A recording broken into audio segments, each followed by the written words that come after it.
ฟังไทยฟังลาวแล้วก็อยู่ต่างประเทศเด้อพี่น้องอู้น้อยๆปลาอู้ปลาเอียนพี่น้องเห็นบ่เอียน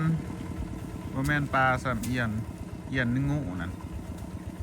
เอียนตัวบักใหญ่มันพี่น้องเลยสบายดียามแรงๆพี่น้องมื้อนี้ก็บ่าวน้อยแล้วก็น้องอันเป็นไถหน้าขาดหน้าไว้นะพี่น้องเพราะว่ามื้ออื่นเฮาสิเริ่มดำหน้าเริ่มดกกะเป็นมือทำอีทเลยพี่น้องมื้อนี้ตอนแรกแม่บ่าวสุกกับพี่สะใภ้ลงดกกะเนาะพี่น้อง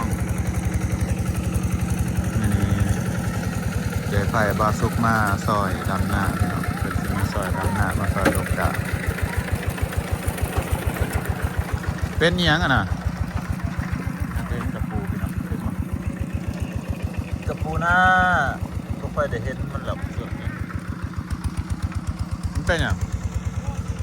หมดครบเมื่อนี้บาซุกบเลยลงพี่น้องกันซักเครื่องซักฝาจนค่ำได้มาท้าลงมืออื่นตอนเช้าซะแม่ก็ปีเอ๋ยลงพากันดกลองเบิ่งพี่น้องดกลองเบิ่งว่ากะมันสิดกสบายหรือเปล่ากะดกง่ายอยู่เนาะ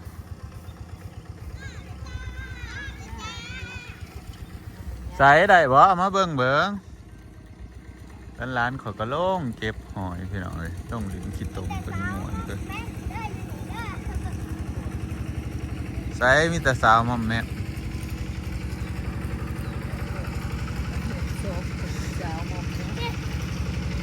ใส่เอามาให้ปลาลุงเบิ่งเอายืนอยู่หั่นย่างแน่ฮะหอยใส่โอ้เป็นไปเก็บหอยร้านสายปั่นกับร้านน้ำขิงเนาะ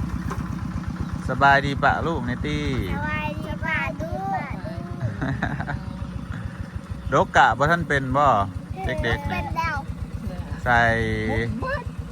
ดกเป็นใช่ป่ะแค่นี้จักบ่ออกจักจะสีดางเสือมาลงที่ตรงเบิดมันบ่ออกหรอกน่าจะต้นไหนยังบอกม่วนเป็นม่วนแน่นอนลงขี้ตมบ่มีได้ต้นไหนเป็นเสืออีกเอา เสือไอ้คิงได้ดีเป็นเสือตัวเองบ่ดีบ่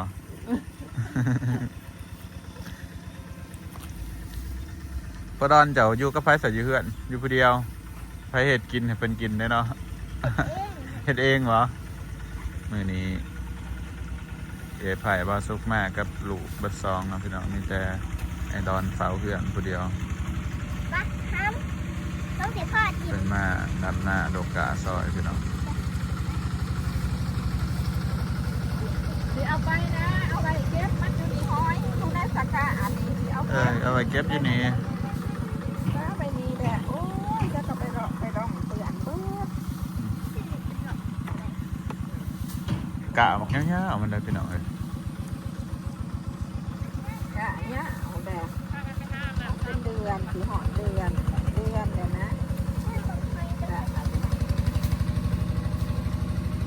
นี่จ้างคนมาดกน้ำพี่น้องดกเองน้ำจ้างคนน้ำมันจังไหวเนาะจ้างเขาจะดกเป็นมัดพี่น้องมัดหนึ่งเท่าไรแม่จ้างปีนึงมัดละ2,000 กีบพี่น้อง2,000 กีบหารเงินบาทก็ประมาณเท่าไรนะมันมัดละ2 บาทบ่2 บาท 3 บาทเสียคิดไรเงินกระยาพี่น้องเลยเป็นดกไปดกมาปีงพี่น้องนี่ปีงอยู่หน้าเอาขึ้นนะบ่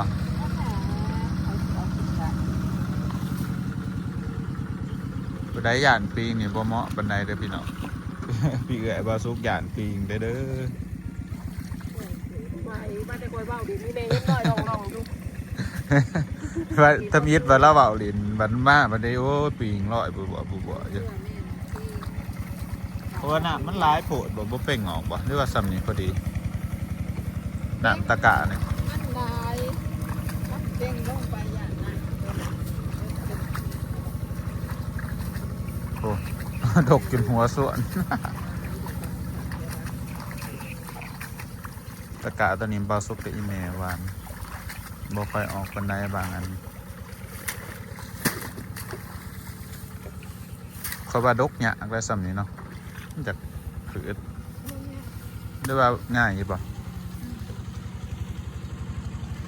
แล้วทำแกงปันใดกว่าได้เจ้าโบเป็นกระบัวกันจ้ะเมื่อนั้น แรกมีแต่พี่เอื้อยกับแม่เบาสุกมาเป็นล่องดกเบิ่งซื่อๆพี่น้อง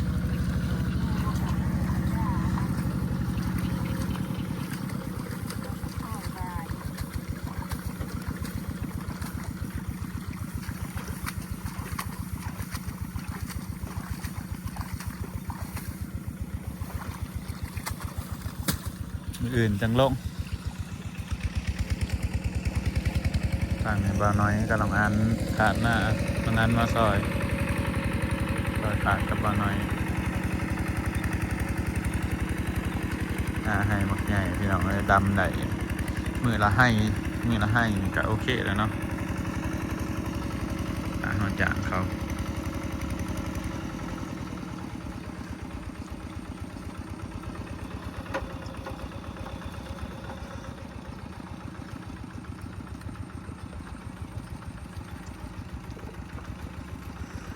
ปลากับบ่มีเนาะมันไปใส่เบ็ดเลย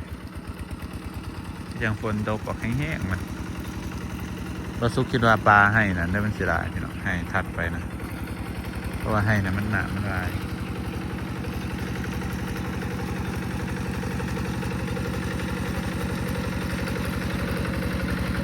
กระปูกระลาเลยพี่น้อง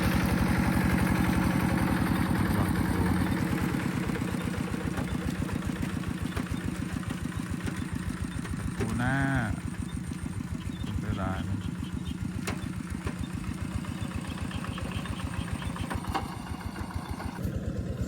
กินดิลูกสาวบาสุกพี่น้องตัวนี้5 ปี6 ปี7 ปีนะอายุ7 ปีเดี๋ยวได้ตัวแม่พันธุ์แม่พนันเป็นพันธุ์ม้าพันธุ์แต่ว่าได้ผสมกับม้าละมาก็ได้เป็นตัวแนวนี้อยู่ดีๆนะกว่าเฮ็ดหนาคือเป็นม้าหักจะคล้องเนี่ยเป็นอย่าง ส่วนมอนั่นอายุปีปลายมอลูกพี่วันนี้ไว้เนี่ยพี่น้องมันหลินกี่ตมพี่น้องเลยพี่วันนี้พี่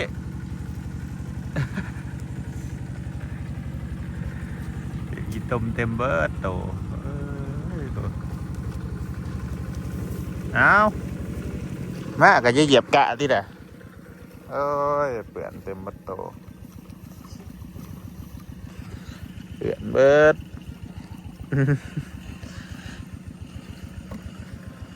มาดุกสอดไทยลาวแล้วนี่เกิดอยู่ไทยมาใหญ่อยู่ลาว เราสุกสื่อมาแต่จังหวัดอุบลเนาะพี่น้องสื่อมาแต่อุบลราชธานี 6,500 บาทแต่เป็นมาลูกสอดเลยหมอนี่สอดไทยลาวลบลูกสิเป็นคนเบิ่งเองแม่เอ้ย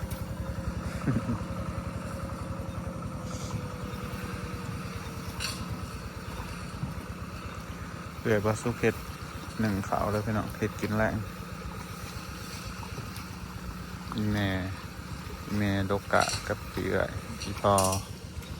ตัดหญ้า หรือพอตัดหญ้า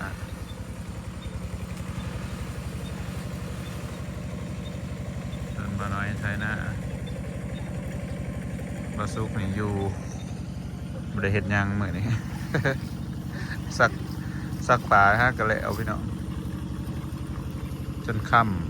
ำถ้ามีว่าสิถาฝนหยุดจังสิสักผ้าก็เลยว่าสักเลยซะมันฝนบ่หยุดจักเทื่อพี่น้อง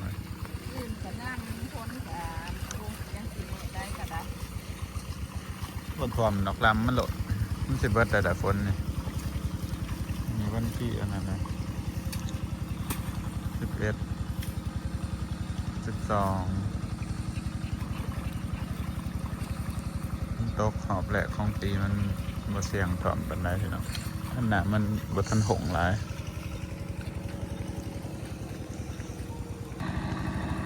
มานั่งถ่าอ้ายโตอันนี้บ่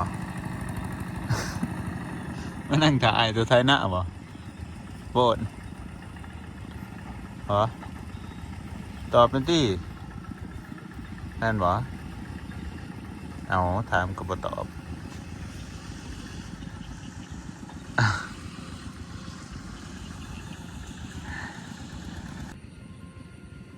ว่าก็เห็นตะเว้นพี่น้องเอ้ยตกแท้ตกกว่าฝนก็เลย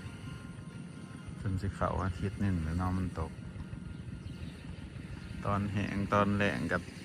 แรงแห้งแผลแรงว่าเลยพี่น้องพอตกเลยก็เป็นสีเลยนอนยาวเลยเกียมทุกอย่างนะพี่น้องเดิมวันพรุ่งนี้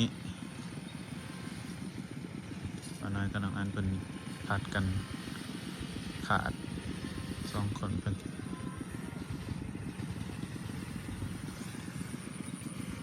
ให้หน้าให้ใหญ่ขาดไว้ให้1กับกลุ่มแล้วพี่น้องกลุ่มเบิดมือ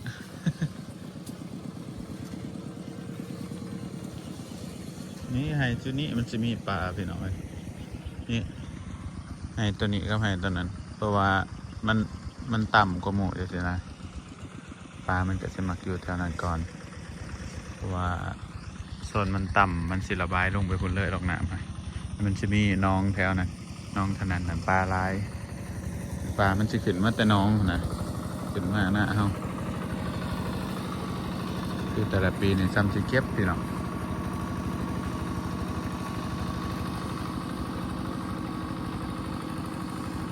นั่นเป็นเก็บหอยเซอรี่เด้อพี่น้องภาษีเราเก็บหอยไปขายไปต้มแล้วก็จิ้มแต่หัวหอยนั่นแหละขายโลหนึ่ง40,000บ่เดียวนี่40,000 กิโล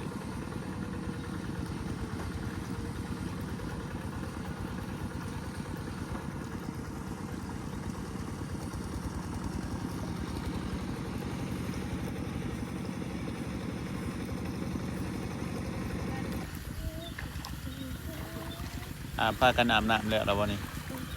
ใส่อาบแล้วอะไรคุณนี่อาบแล้วลิงอาบแล้วสบายดีปลาลุงมั้งเฮ้เฮ็ดลิงสบายดีปลาลุงมั้ง ไปส่งมันยังกิน เป็นฝากันไปอาบน้ำแล้วเนาะพี่น้องแล้วมาลิ่นต่อแบบนี้ ก็น้ำคิงก็น้ำปานก็สาปานเป็นลงหลินขี้ตมดิ้งกันเลยเต็มม่วนบ่ลงขี้ตมฮะม่วนบ่ เต็มอยู่3 สาว 3 สาวเต็มไปขี้ตมเนาะ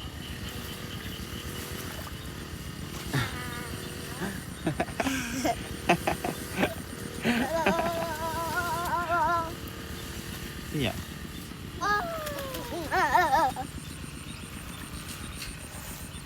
บรรยากาศยามแรงพี่น้องนั่งเบิ่งอีแม่กับอีเอ๋ยลกกะ เขาไม่เปียกกันแค่เปียกนะนี่แค่เปียกกัน ฟ้างามยามแรงข้างทุ่งหนองหานไอ้นั่งเบิ่งฟ้าแล้วพี่น้องเป็นขาดในนะบ้านไหนกับตรงนั้นเนาะปืนกระดำดกกะเบิดมือเลยพี่น้องดกกะอะไรกระดำคาดว่า2 อาทิตย์น่าจะแล้วเนาะพี่น้องนั่นเกือบกับอาทิตย์เดียววันจับอาทิตย์ปลายน่าจะแล้วเนาะ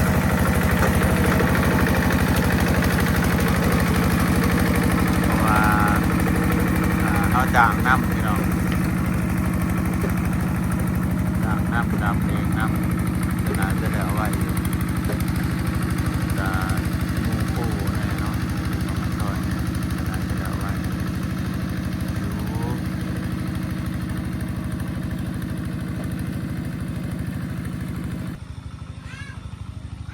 บรรยากาศที่เฮือนบ่าวสุ